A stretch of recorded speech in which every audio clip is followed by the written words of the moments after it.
Hello and welcome. The effect and influence of the magazine, Heavy Metal, is an interesting topic. Not only did it do the obvious, such as bring underground talent like Richard Corbin and Charles Burns a good degree of exposure, but it brought European creators such as Philippe Droulet and Moebius to a North American audience. For the first time, serious adult comics became mainstream. Even Marvel tried to get in on the action by publishing their own tamer version, Epic Illustrated. Unsurprisingly, the magazine inspired a Canadian-produced anthology movie in 1981.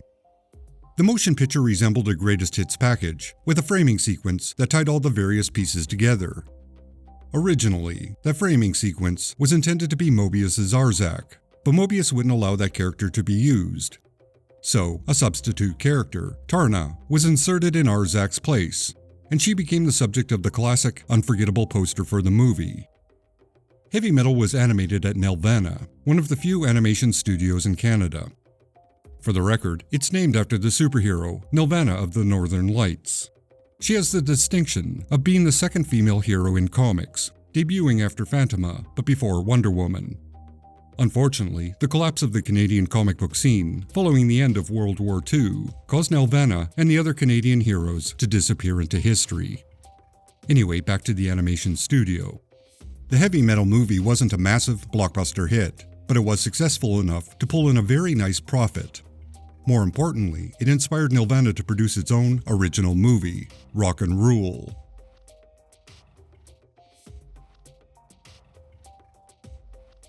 Let's be honest up front.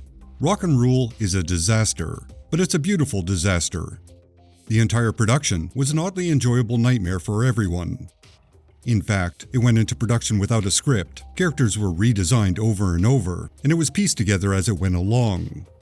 This was a highly unusual approach, especially for an animated movie, where extensive storyboards are produced before the animators begin work. All they had to begin with was a loose, undeveloped premise and a lot of enthusiasm. For the sake of accuracy, let's back up a minute. The original title was Drats, because the main characters were evolved rats, and the target audience was much younger. It was always intended to be a feature-length story, but with tamer material. Finally, it was loosely developed before Nelvana was hired to do Heavy Metal. However, that experience and the adult nature of the material inspired Nelvana to lean into a darker, more mature story. To add to the overall production chaos, when Nelvana found a distributor for the movie, United Artists, they demanded a number of changes. The lead male actor was recast with a new voice, and his dialogue was altered to tone it down. Some pieces were cut, scenes were shortened, and an already messy production became even messier before there was a final edit. Speaking of which, there are two versions of the movie, a Canadian version and an American version, with all the changes the distributor enforced. To the best of my knowledge, the only version available, which can be seen on Amazon Prime, is the American version. Due to a lack of information, I can't say for certain whether the Canadian version exists in any form. It may very well be lost media, or not, I simply don't know. Like most animated features, Rock and Roll doubled as a cartoon and a musical. The characters were voiced by local Canadian actors, but the songs were written and performed by other highly appropriate talent. Robin Zander, the singer from Cheap Trick, brought unbelievable energy to the male lead, Omar. The lovely Debbie Harry was the singing voice of the female lead, Angel. Finally, Lou Reed and Iggy Pop were the vocalists for the antagonist, Mock. Sure, at the time, none of these people were on a career high, but to prove they were and are legendary talent, they all delivered note-perfect performances. Yes, Maurice White, of Earth, Wind and Fire, did write and sing a song, but he wasn't one of the main characters. On a technical note, a scene with a hologram looks like very early computer animation. However, it isn't. It's actually a complicated practical effect using rear projection and a computer-controlled multiplane camera. The computer simply replicated camera movements to ensure composite shots aligned. It didn't generate graphics. Also, some vehicles were actually wooden models that were traditionally animated and then added to the scene. In other words, this had a lot of work put into it, with some pretty advanced techniques for the time. In the end, United Artists buried the movie. It barely got a theatrical release. As a result, the $8 million production grossed just over $30,000. Let me repeat that in case you think you misheard. The movie cost $8 million, and it made $30,000. It was a staggering, abysmal failure that almost killed Nelvana.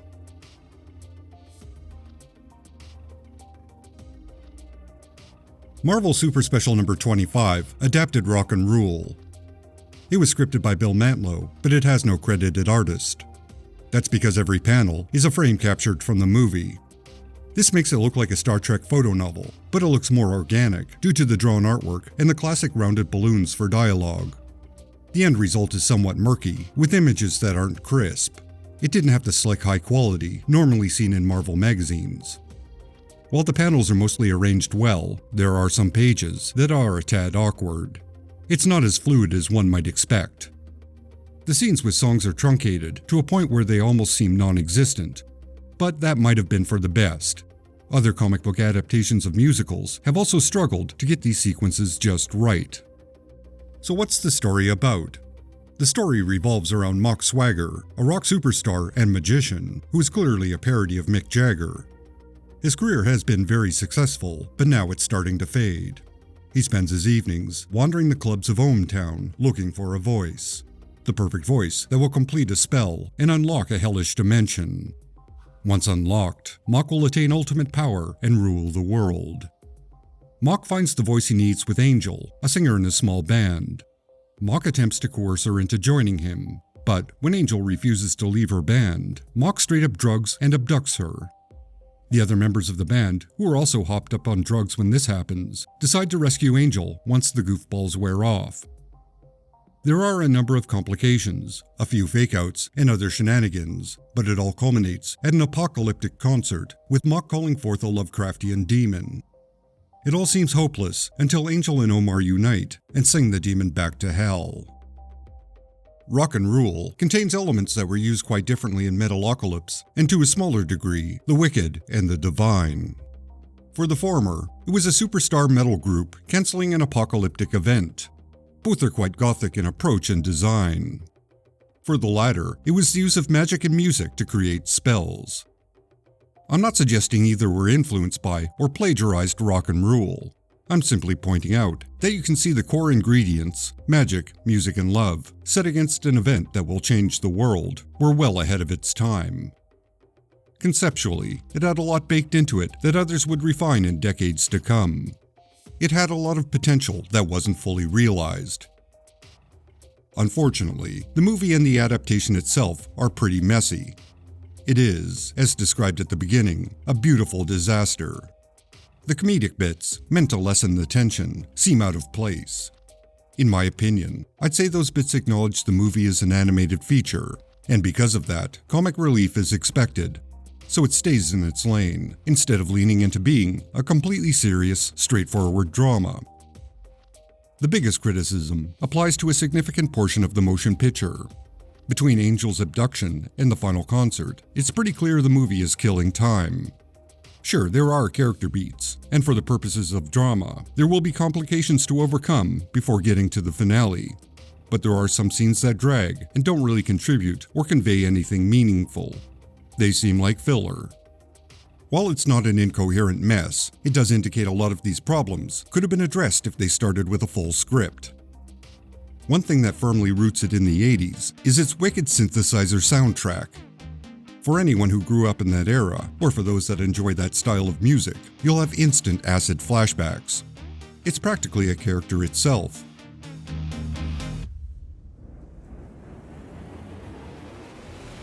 In the end, Rock and Rule might not be well remembered or influential, and in the history of cinema or animation, it's not even a footnote. At best, it has cult status, or something accidentally discovered while doom-scrolling Amazon content.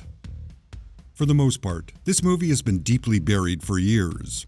It was barely released on DVD in 2005, and the soundtrack itself doesn't exist. It has never been released, except as a promotional cassette back in 1983. Although the recording artists, Cheap Trick, Debbie Harry, and the others, did add their contributions to compilation CDs as bonus or hidden tracks. The point being, until recently, rock and roll was something that barely existed in pop culture. Within the history of Canadian movies, it deserves to be mentioned and honored. Sure, it's not as horrific as a David Cronenberg movie, nor is it as rock and roll as Bruce McDonald's hardcore logo. It is, however, unique and distinct in its own right. It's flawed, but earnest, which I suppose makes it very Canadian. Admittedly, my opinion is a bit rose-colored, not because of my own nationality or sense of Canadian pride, but because I saw it on CBC back in 1988. That was one of the few times it was ever broadcast on TV. While it did exist on VHS, finding a copy was practically impossible, at least in my experience. So this was the only chance I had to see this bizarre cartoon. Rock and roll left its mark on my strange brain parts. It was a discovery. It was unusual. It might not have been great, but that didn't matter. It was different and mysterious. That alone made it memorable. And maybe that's all it has to be.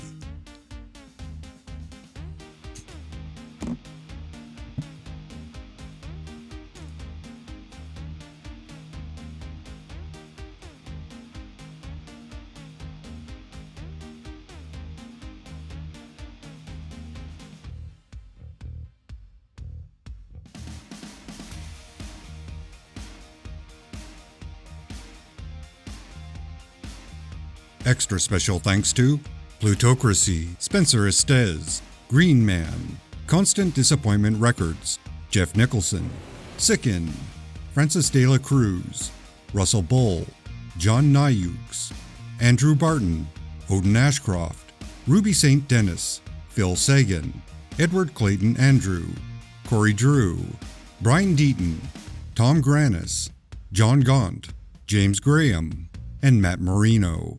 You are all justified and ancient.